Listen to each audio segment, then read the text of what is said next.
하나님께 영광의 박수 올려드리겠습니다.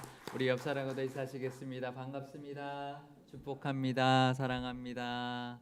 네, 우리가 힘들고 지칠 때 있지만 그래도 일어나 걸어갈 수 있는 이유가 있죠. 우리에게는 하나님이 계시고 우리를 도우시는 하나님의 힘이 있기 때문입니다. 그 하나님께 우리 감사하고 예배드리는 이 시간 되시기를 바랍니다. 오늘은 특별히 또 현충일입니다. 우리나라를 위하여 목숨을 바친 순국 우리 선년들을 위해서 또 기억하는 또 이 시간 되시고 또 우리나라를 지켜주시고 지금까지 이끌어주신 하나님께 영광 돌리는 이 예배가 되시기를 바랍니다. 우리 교회가 지난 주일까지 항존직 선거를 잘 마쳤습니다. 요즘 교회들이 선거를 하면은요 대부분 원래 계획했던 대로 다 선출하지 못하는 경우가 참 많이 있습니다.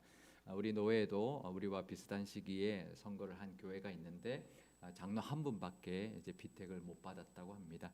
제가 예전에 섬겼던 교회는 아무도 장로 한 분도 비택 못 받았던 선거도 있었는데요. 이번에 우리 교회는 장로 3인, 안수집사 10인, 권사 10인을 우리가 계획했는데 다 선출하게 하나님 해주셨습니다. 하나님의 은혜인 줄 압니다. 하나님 앞에 그것도 감사할 한 일이 아닐 수가 없는데요. 하나님께 모든 영광 돌리고 또 선거를 위해 기도해 주시고 참여해 주신 모든 분들, 또 선거관리위원회로 아침부터 오후 늦게까지 이렇게 섬겨 주셨던 우리 모든 분들께 감사드립니다. 또 하나 기쁜 소식이 있는데요. 우리가 작년 봄부터 시작되었던 엘리베이터 준공의 절차가 이제 다 끝이 났다라는 연락을 지난 금요일 날 받았습니다. 그러니까 이제 한 1년이 넘게 걸렸죠. 그러니까 엘리베이터는 완공이 벌써 되어서 승강기 안전공단에서 사용 승인은 이미 받았습니다. 하지만 우리 구청에서 우리가 이렇게 준공 그런 이제 허가를 받는 것에는 뭐 여러 가지 조금 이제 지적 사항이 있고 그래가지고 조금 그것을 보완하는데 시간이 걸렸던 것 같습니다. 그러니까 화단이라든지 또 이게 장애인 시설이기 때문에 장애인 시설에 대한 여러 가지 보완이라든지 또 우리가 비를 막기 위해서 지붕을 우리가 현관에 했는데 그것까지도 이번 기회에 이렇게 허가를 받기 위해서 조금 시간이 더 걸렸는데요. 우리가 이번 주 중에 이제 뭐 이렇게 대장에 그 건축 대장에 이제 그 기록이 올라간다고 합니다. 그거까지 다 하면 이제 끝이 날 텐데 우리 엘리베이터 공사를 위해서 헌금해 주시고 기도해 주시고 수고해 주신 모든 분들께도 감사드립니다. 이제 코로나 백신도 이제 맞고 계셔서 이제 코로나 백신 다 맞고 이제 그러면 더 많은 분들이 또 예배에 나오게 될 텐데요. 하반기 되면 서서히 이제 교회가 이제 정상화되고 많이 회복되어 갈 것입니다. 말씀으로 하나님께서 우리 교회에게 다시 세우신다라는 약속을 주셨는데 분명 우리 교회를 다시 세우시고 또 선거 이후에 또 코로나 이후에 또 부어주실 하나님의 은혜가 분명히 있을 겁니다. 다 하나님의 은혜인데요. 우리 교회를 사랑하셔서 인도해 주시고 계시는 그 은혜를 우리 바라보고 또 나아가시는 우리 교회가 또 우리 모든 교우들 되시기를 바랍니다. 그러면 이런 상황 속에서 하나님은 우리 교회에게 무슨 말씀을 하실까 궁금하지 않으세요? 그러니까 저는 늘 제가 이제 예전에 제가 목회자로 헌신했을 때도 하나님 무슨 말씀을 하시나 하나님의 마음은 어떨까 참 궁금했는데 제가 늘 설교를 큐티의 말씀으로 나누고 있습니다. 그 이유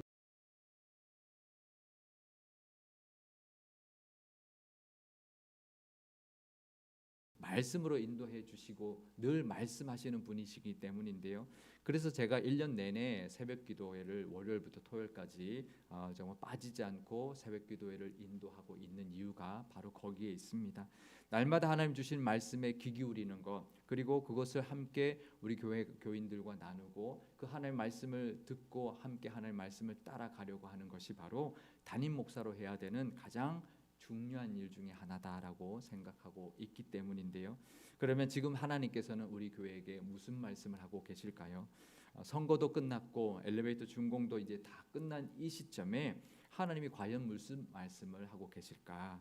그동안은 출애굽기의 말씀을 주셨습니다. 그런데 이게 다 끝나고 이 딱 그런 시점에 공교롭게도 6월이 되면서 하나님은 아직 출애굽기가 끝난 게 아닌데 시편의 말씀을 주고 계십니다. 시편 150편 중에서 시편 150편이기 때문에 이게 한꺼번에 다 묵상할 수 없어서 나눠서 묵상을 하게 되거든요. 그래서 한 몇 년이 걸리는데 시편을 묵상하려면, 그런데 다시 첫 번째 1편 말씀으로 하나님이 주고 계십니다.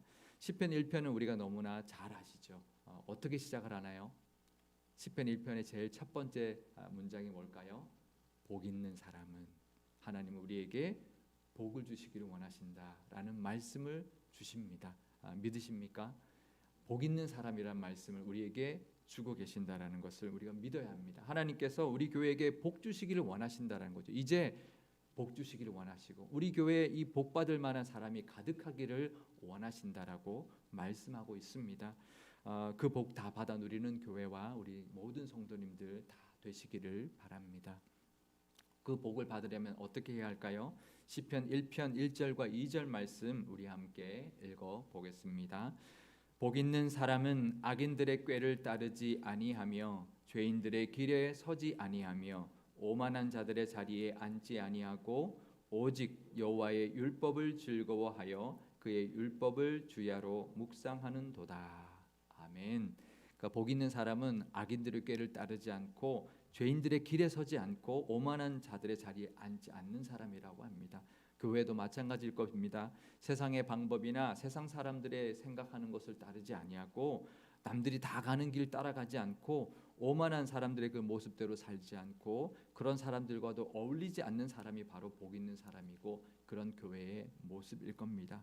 악인들의 꾀가 아니라 하나님이 주시는 말씀의 지혜를 따라 나가는 교회, 또 죄인들의 길을 따라가는 것이 아니라 하나님이 인도하시는 길을 따라가는 교회, 또 오만한 자들의 자리가 아니라 겸손한 사람의 자리에 앉으며 늘 섬기는 모습으로 나아가는 사람들이 가득한 그런 교회가 복 있는 교회, 또 복 있는 사람들이 될 것입니다. 그러려면 하나님의 말씀을 늘 즐거워하고 말씀을 사모하여서 늘 말씀을 묵상해야 한다고 말씀하고 있는데요. 우리 교회가 앞으로 더욱더 이제 더욱 나아갈 때 우리가 하나 되어서 하나님의 말씀을 따라서 말씀을 즐거워하고 그 말씀을 늘 인도함을 받고 또 그 하나님의 말씀의 뜻을 따라 나아가는 그런 교회가 될 때 복 있는 교회, 또 복 있는 성도님들이 다 되실 줄 믿습니다. 그 복이 가득하시기를 바랍니다. 선거도 끝났고 엘리베이터 준공도 이제 마무리가 되었으니까 우리 교회가 더욱 말씀을 따라가는 교회와 성도님들 다 되시기를 바랍니다. 시편 1편 3편에는 이렇게 말을 합니다. 이렇게 축복의 말씀을 하는데요.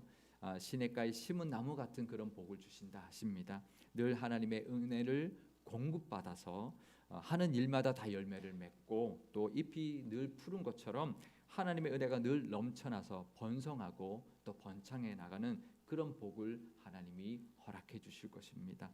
앞으로 우리 교회와 우리 모든 교우들이 하는 일이 다 형통케 되는 그 복을 받아 누리시기를 주님의 이름으로 축원드립니다.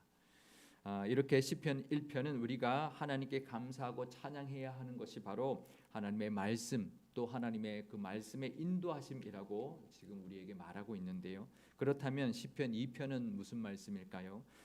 우리가 시편 2편은 1편보다 우리가 더 많이 우리가 기억되거나 그러지는 않는데 시편 2편은 무엇을 찬양하는 시편이냐면 기름 부음 받은 자, 또 하나님의 아들이라고 나오는 시편입니다. 결국 예수님을 찬양하는 시편이죠. 우리 교회가 두 번째로 찬양해야 할 것 바로 예수님의 은혜입니다. 예수님의 은혜, 십자가의 공로로 우리 교회가 세워졌고 지금까지 67년간 우리 교회가 이어져 오고 있습니다. 그거 쉬운 일이 아닙니다. 우리 한국 교회 67년 된 교회, 70년을 앞두고 있는 교회가 많지 않습니다. 그만큼 이렇게 하나님의 은혜 가운데 예수님의 그 보혈의 은혜로 지금까지 은혜를 누리고 있고요. 앞으로도 그 은혜로 하나님이 예비하신 복과 또 그 땅과 유업도 차지하게 될 것입니다.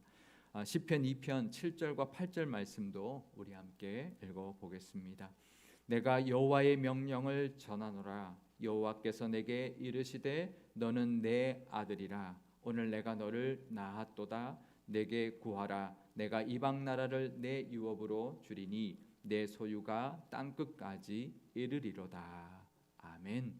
하나님이 우리 교회를 낳으셨습니다. 그리고 아들 삼으셨습니다.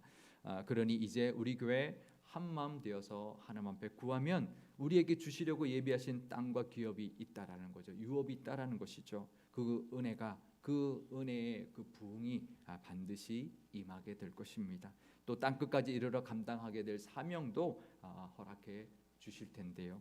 십자가의 은혜의 그 보혈을 찬양하면서 또 우리가 그 하나님이 예비하신 복과 은혜, 또 유업과 사명을 다 받아 누리는 그런 우리 교회와 모든 성도님들 되실 수 있기를 바랍니다.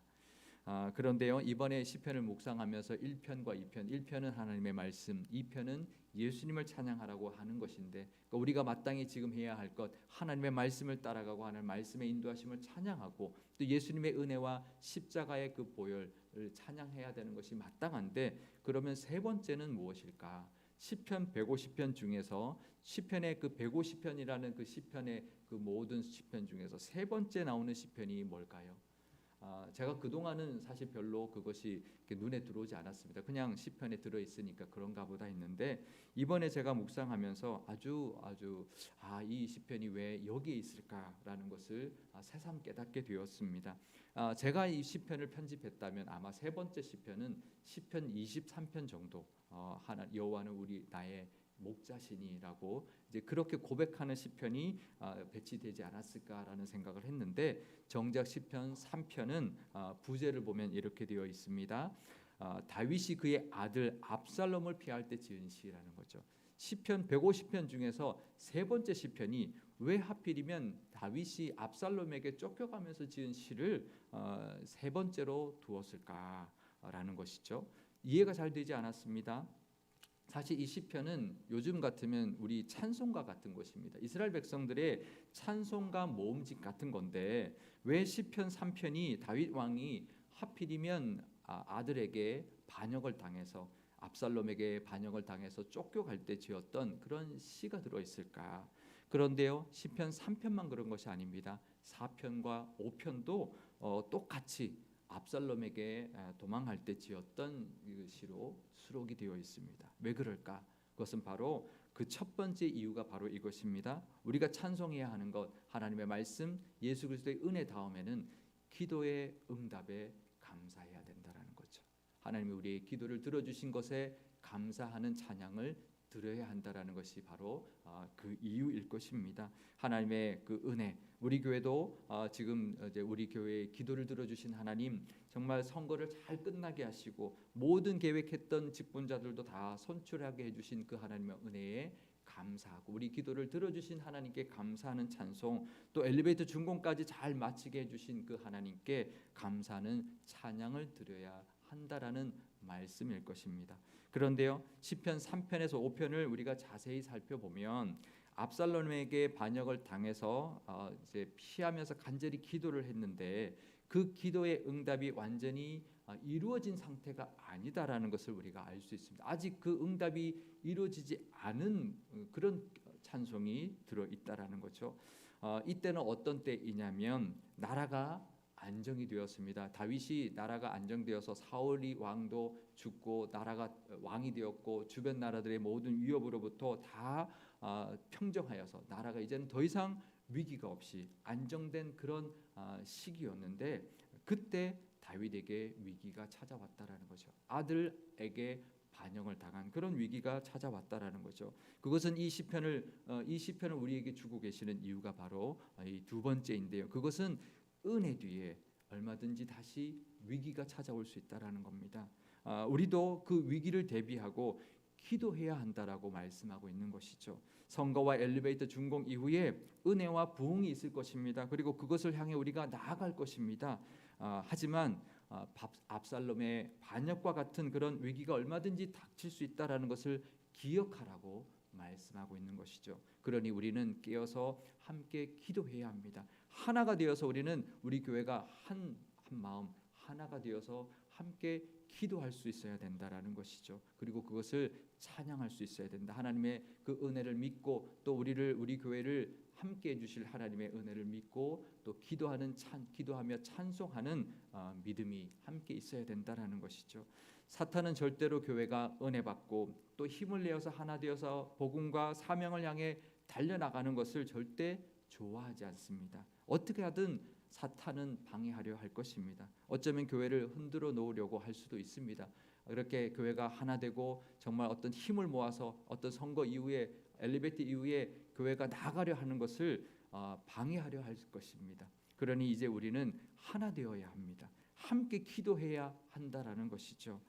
시편 3편에 보시면은요 1절에서 4절을 보여주시면 시편 3편 1절에서 2절은 이렇게 다윗이 하나님께 토로합니다. 대적이 어찌 그리 많은지요. 얼마나 치는 자가 많고 얼마나 많은 사람이 말하기를 하나님께 구원을 받지 못할 것이라라고 조롱하고 위협한다라고 하나님께 다윗은 토로하면서 이 시편을 시작합니다. 그런데요 3절에 이렇게 말을 하죠. 하지만 여호와는 우리의 방패, 나의 방패이시요 나의 영광이시요 나의 머리를 드시는 자이십니다라고 고백하고 있는데요.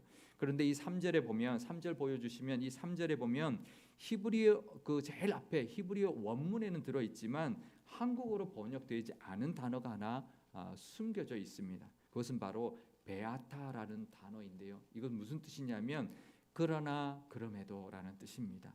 그러니까 그렇게 많은 대적들이 나를 애워싸고 나를 공격하고 조롱하여도 그러나 그럼에도 하나님은 우리의 방패이시오 우리의 영광이시오 우리의 머리를 드시는 분이십니다라고 고백하고 있는 것이죠. 그러면서 하나님께 간절히 기도합니다. 하나님 그 기도를 하나님께서 성산에서 그 기도를 들어주시고 응답해 달라고 기도하고 있는 것입니다.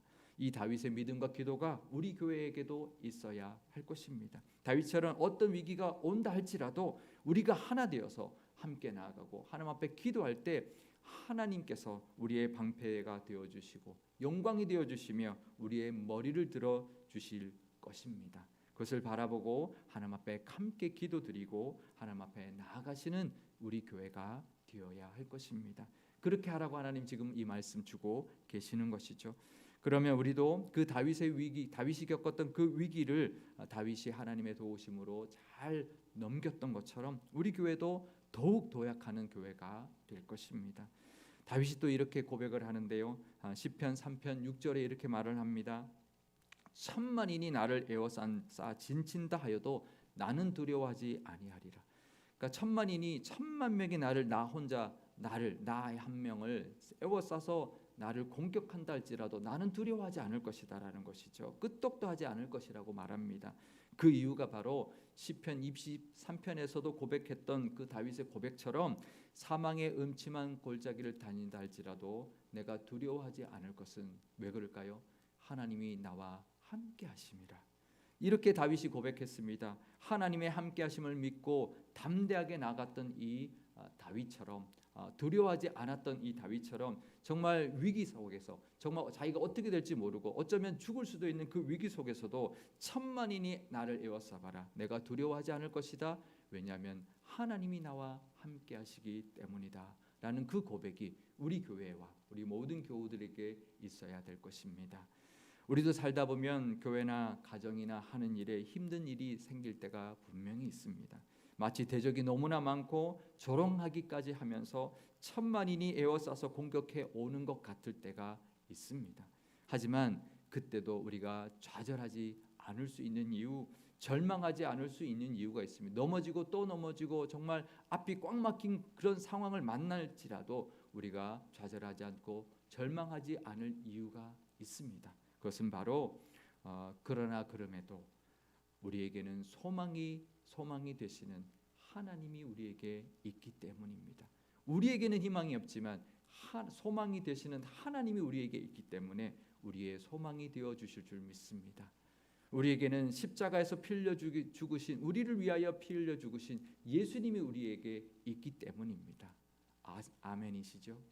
그 하나님을 믿고 나아가시는 우리 교회 되시기를 바랍니다. 그 능력과 은혜를 바라보면서 하나 되어 나아가는 우리 상일교회 되어야 할 것이고요. 또 어떤 위기와 어려움 속에서도 우리의 소망 되시는 하나님을 의지하고 끝내 이기게 하시며 다시 세워주시는 하나님의 능력을 경험하는 우리 모든 성도님들 다 되실 수 있기를 주님의 이름으로 축원드립니다. 우리 마지막으로 시편 3편 7절과 8절 말씀 우리 함께 읽겠습니다. 여호와여 일어나소서. 나의 하나님이여 나를 구원하소서. 주께서 나의 모든 원수의 뺨을 치시며 악인의 이를 꺾으셨나이다. 구원은 여호와께 있사오니 주의 복을 주의 백성에게 내리소서. 아멘. 기도하시겠습니다. 그러나 그럼에도 우리의 구원이 되어 주시는 하나님 아버지, 우리 교회가 선거를 잘 마치게 해주신 그 은혜, 또 엘리베이터 준공까지 잘 끝나게 해주시는 그 은혜에 감사와 영광을 올려드립니다. 이제 교회가 새롭게 피택된 직분자들과 함께 하나 되어서 힘차게 앞으로 나아가는 교회 되게 하옵소서. 다시 세워주신다 약속의 말씀 주셨으니 다시 세우시는 하나님의 은혜를 소망하며 나아가게 하옵소서. 더욱 말씀을 사모하며 말씀 따라가는 교회 되게 하시고 예수님의 십자가의 그 은혜와 복음을 찬양하고 전하는 사명도 감당하는 교회 되게 하옵소서. 하지만 사탄은 은혜 받고 부흥하는 것 시샘할 것입니다. 그래서 마치 천만인이 에워싸는 것처럼 위협해 올 수도 있으니 늘 깨어서 함께 기도하는 우리 모든 성도님들 되게 하옵소서. 그래서 하는 모든 일이 다 형통케 하시고 예비하신 모든 복과 유업도 차지하게 하시며 땅끝까지 사명 감당하는 교회와 교우들 다 되게 하여 주옵소서. 모든 교우들도 어떤 위기 속에서 또 우리의 소망 되시는 하나님을 의지하고 나아갈 때 승리하게 하시고 다시 세워주시는 은혜도 감당케 허락하여 주옵소서. 코로나 이후에 더욱 큰 복 받아 누리는 교회와 모든 교우들 다 될 수 있도록 하나님이 함께 하시고 은혜 베풀어 주옵소서. 우리 구주 예수님의 이름으로 기도드리옵나이다. 아멘.